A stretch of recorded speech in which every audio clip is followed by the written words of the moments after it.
Opening scene. The Galactic Council chamber buzzes with alien delegates from across the stars. Ambassador David stands alone at the speaker's platform, representing humanity's first contact with the wider galaxy. The council members insect-like beings, floating gas creatures, and armored reptilians whisper among themselves, their universal translators creating a symphony of mockery. The ultimatum: High Chancellor Vex, a towering four-armed alien with purple skin, delivers the news. Humanity must surrender Earth's resources and accept vassal status, or face the combined military might of the Galactic Alliance. They give Earth one standard cycle to respond. David asks a simple question: what if we refuse? The chamber erupts in laughter. Vex's face splits into what humans assume is a smile. You have one fleet. One. We counted your ships when you arrived through the jump gate. 30 vessels, primitive by our standards. Earth's response. David returns to Earth and reports to Admiral James in the command center deep beneath Geneva. The Admiral is a weathered veteran with gray hair and steady eyes. He listens carefully, then nods. They saw what we wanted them to see, James says quietly. The truth begins to unfold. Humanity had prepared for this moment for decades. When they first detected alien signals, they didn't rush to make contact. They watched. They learned. They prepared. The deception. Through careful observation of alien broadcasts, humanity discovered the galaxy's rules. Larger empires respected military strength alone. Weak civilizations became slaves or food. There was no United Nations of space-only predators and prey. So humanity built. Not one fleet. Not 10. They built in secret, in the dark spaces between planets, in hollowed asteroids, in the deep shadows of their own moon. The fleet that arrived at the Council was a test. Old ships from Earth's early space age, refurbished just enough to fly. The real fleet waited at home, not the alien perspective.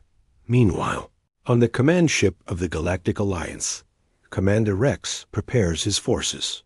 He is a professional soldier from a warrior race, scaled and dangerous, but not cruel. He respects brave enemies, though he knows humanity cannot win. His intelligence officer, a small gray alien named Tom, reviews the data on human military capability. It's unimpressive. Chemical rockets, primitive nuclear weapons, basic energy shields. Their single fleet has 30 ships. The Alliance is bringing 3,000. They will surrender when they see us, Tom says confidently. Rex isn't so sure. He's read the reports about humanity's history.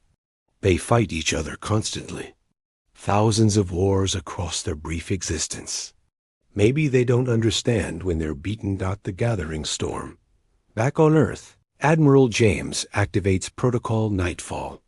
Across the solar system, lights blink on in the darkness. Hidden shipyards, silent for years, roar to life. Crews that trained in secret report to their vessels. The human fleet is unlike anything the galaxy has seen. They didn't copy alien designs. They built for human strengths, adaptability, creativity, and a terrifying willingness to take risks. The ships are smaller than alien dreadnoughts, but faster. They carry weapons the aliens have never encountered: railguns that fire projectiles at relativistic speeds, quantum torpedoes, and something the scientists simply call the hammer. The fleet awakens. Captain Lisa commands the carrier ship Defiance, one of humanity's new capital ships. She watches as her crew prepares for launch. They are young, most of them, born after first contact was detected. They've trained their whole lives for this moment. How many ships do we have? Asks her second officer, a nervous young man named Peter. Lisa smiles. Enough. The truth is classified, but she knows. Humanity built 800 warships, with crews ready to fight.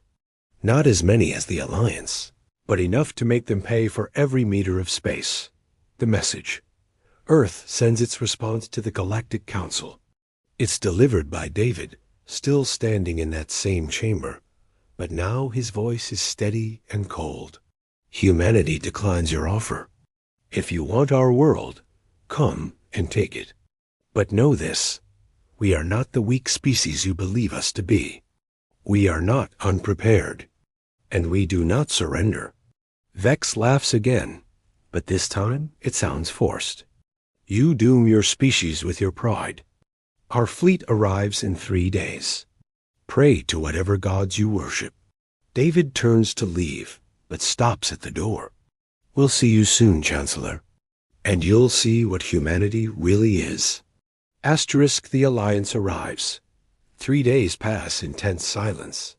The Galactic Alliance fleet emerges from jump space at the edge of Earth's solar system. 3,000 ships spread across the darkness like a metal storm. Their formations are perfect, practiced over centuries of conquest. Commander Rex stands on his bridge, viewing the blue-green planet ahead. It looks peaceful, beautiful even. He feels a moment of regret for what must happen next. Scan for their fleet, he orders. Tom works his console rapidly, his gray fingers dancing across holographic displays. I'm detecting the 30 ships we saw before. They're holding position near their moon. No other vessels detected.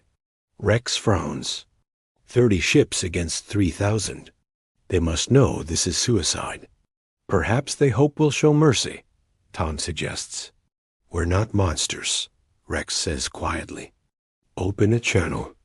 I'll offer them one final chance to surrender. Humanity's Gambit.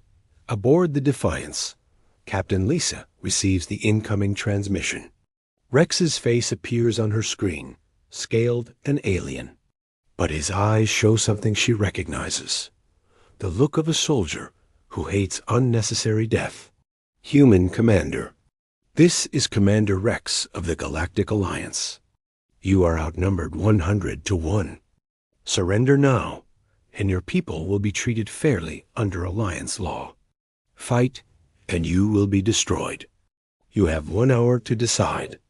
Lisa looks at her crew. Young Peter is pale but determined. Her weapons officer, a calm woman named Grace, nods slowly. They all know the plan. Admiral James, Lisa says into her comm system. The Alliance has arrived. They're giving us 1 hour. Understood, James replies from Earth. All ships prepare for Protocol Nightfall, Phase 2. Let them see what humanity really built. The reveal, the hour passes. Commander Rex watches the countdown, hoping the humans will see reason. When the timer reaches 0, he sighs deeply. All ships advance. Battle Formation 7. Prepare to... Tom interrupts, his voice cracking with shock. Commander, new contacts. Hundreds of them. They're appearing all across the system. Rex spins to face the tactical display. His blood runs cold. Ships emerge from behind asteroids, from the dark side of planets, from locations his scanners never detected. Human vessels sleek and deadly, their engines blazing with blue fire. They don't move in traditional formations. They swarm like hunters, each ship independent yet coordinated. Count them, Rex demands. Tom's voice trembles. 800. 800 ships, Commander. They were hiding. They were hiding everywhere. Asterisk the Alliance fleet hesitates. Rex can hear confused chatter on the command channels. Other captains asking for orders, questioning the intelligence reports. It's still less than half our numbers, Rex says, forcing confidence into his voice. All ships maintain formation. Prepare to engage. First blood. The human fleet doesn't wait for formalities. They attack immediately, and nothing about their tactics matches Alliance expectations. The first wave comes from ships. The Alliance didn't see tiny attack craft that launch from the larger human vessels. They move impossibly fast, dodging energy weapons with wild, unpredictable maneuvers. They fly like madmen. Tom shouts as his display fills with chaos. One Alliance cruiser explodes as a railgun. Round punches through its shields at a significant fraction of light speed. The kinetic impact is devastating. Alliance shields are designed for energy weapons, not solid projectiles moving at such extreme velocities. Captain Lisa grins as the Defiance's railguns fire again and again. That's right. We don't play by your rules. Human ships dart between Alliance formations, firing and retreating before the larger alien vessels can respond. They use the debris from destroyed ships as cover, showing no fear of flying through dangerous fields of wreckage. The turning point.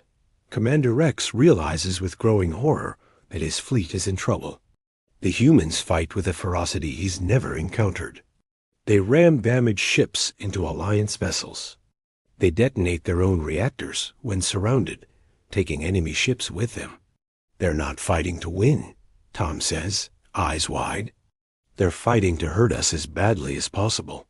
No, Rex corrects, watching a human carrier sacrifice itself to destroy an Alliance dreadnought.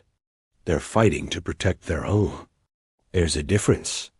The Alliance loses 100 ships in the first hour, then 200. The humans lose fewer, but every loss seems to make them fight harder. Not weaker. Rex knows what he must do. For the first time in his military career, facing an outnumbered enemy, he gives an order he never expected to give. All ships ... retreat. Fall back to the jump point.